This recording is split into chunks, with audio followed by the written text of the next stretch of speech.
حضرت علی کے ایک بھائی تھے جناب عقیل. جناب عقیل وہ جب انہوں نے کلمہ پڑھا تو نبی پاک کے بڑا قریب رہنے لگے، اور میرے نبی کریم صلی اللہ علیہ وسلم نے ان سے بڑا پیار کرتے. حضور فرماتے تیرا کلمہ پڑھنے کی مجھے ڈبل خوشی ہوئی ہے. یا رسول اللہ کس طرح؟ فرمایا ایک میرا تو صحابی بنا ہے، دوسرا تو میرا بھائی تھا مسلمان ہو گیا. حضور بڑا پیار کرتے. اب یہ محبت جو ہوتی ہے نا، اس میں دوڑ بھی لگتی ہے اور یہ بری نہیں ہوتی، یہ دوڑ بڑی اچھی ہوتی ہے. حضرت عقیل اب قریب رہنے لگے.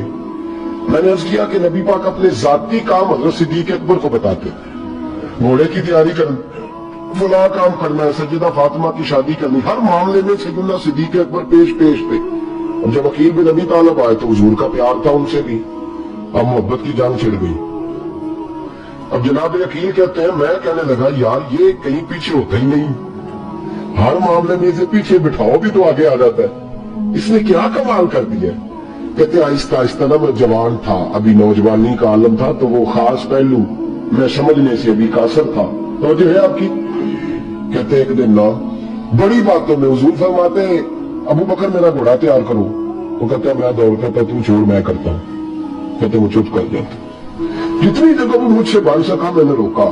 حضرت صدیق اکبر بولے، کہتے ہیں ایک دن نا مسجد کی پہلی صف میں بیٹھا تھا. میں نے پچھلے جمعے بھی کہا تھا اگے وہ بولے یا پہلو آئے، یہ حکم ہے نا حدیث میں، پہلے آئے اور آگے بیٹھ جائے. گدنے پھلانے سے منع کیا. کہتے ہیں ابو بکر صدیق توجہ ہے آپ کی، ان کی عادت تھی کہ جمعے والے دن مسجد کی صفائی کرتے اور صفائی کر کے سب سے آگے بیٹھ جاتے.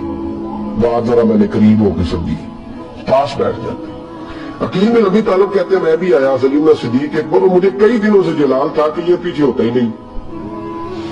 کہتے ہیں میں آیا تو ابو بکر آگے بیٹھے تھے، تو میں نہ جان بوجھ کے، بچہ تھا محبت کی سرکار سے، ابو بکر سے بغض نہیں کوئی، خدا را اس بات کو ضرور ذہن میں رکھے. فرماتے میں نے کہا ابو بکر اٹھ. مزے کی بات یہ ہے کہ جس مسجد میں صدیق اکبر بیٹھے اس کی جگہ بھی انہوں نے خرید کے دی ہے. مسجد نبی کی زمین کی سب سے پہلی رقم حضرت ابو بکر صدیق نے ادا کروائی. اٹھ. کہتے اٹھے پیچھے چل. تو جو ہے آپ کی آپ پہ تو دیکھے کو کسی نے پاوے مہڑا ہوئے تو پاوے تو چھوٹا بندہ آکھے تو پھر تو دکھائے ہی نہیں، عمر میں چھوٹا ہو یا مال میں. اٹھ چل پیچھے. اللہ اکبر. حضرت علی دیکھ رہے تھے.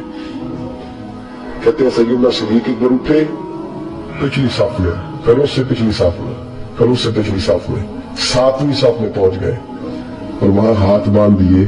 کہنے لگے شہزادے اجازت دے تو یہاں بیٹھ جاؤ، تو رسول اللہ کا خاندان ہے، اجازت دے تو یہاں بیٹھ جاؤ.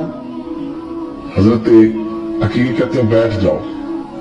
حضرت ابو بکر صدیق چپ کر کے پیچھے سے وہی کافی ہے 7ویں صف. شہزادے یہاں بیٹھ جاؤ. وہاں بیٹھ جا. وہاں بیٹھ گئے. جمعہ پڑھا، سب چلے گئے. حضرت علی حضور کی بارگاہ، یا رسول اللہ عقیل کو تو کچھ سمجھائے. تو میں کیا ہوا کہ حضور اکثر ابو بکر صدیق سے یار جاتا ہے، آج بھی پہلی صف سے جا کے 7ویں صف میں. شکایت تو حضرت عقیل کی لگ رہی ہے نا. اور حضور فرماتے علی تو عقیل کی چھوڑ، بتا ابو بکر نے کیا جواب دیا ہے. تو ابو بکر کی بتا، تو اس کی چھوڑ، تو اس کی، تو میرے دوست کی، میرے یار کی، میرے خلیل کی بتا. تو حضرت علی رو پڑے. کہنے لگے محبوبہ ابو بکر جیسا درد کہاں سے ڈھونڈ کے لائے.